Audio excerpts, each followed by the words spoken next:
अस्सलामुअलैकुम प्यारे बच्चों, आज हम सीखेंगे कि तोए को किस तरह से लिखते हैं और तोए से किन किन चीज़ों के नाम शुरू होते हैं। अब हम देखते हैं कि तोए से किन किन चीज़ों के नाम शुरू होते हैं। तोए से तोता।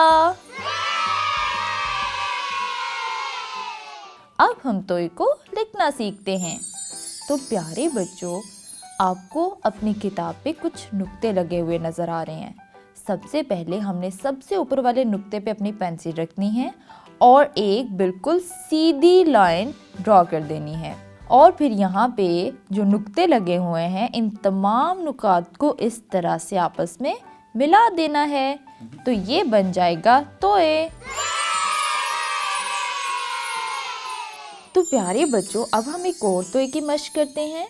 हम सबसे ऊपर वाले नुक्ते पे अपनी पेंसिल रखेंगे और इस तरह से एक अलिफ बना दिया और फिर इसकी दाएं जानिब जो तमाम नुकात हैं उनको भी इस तरह से आपस में मिला दिया। तो ये बन गया तोए।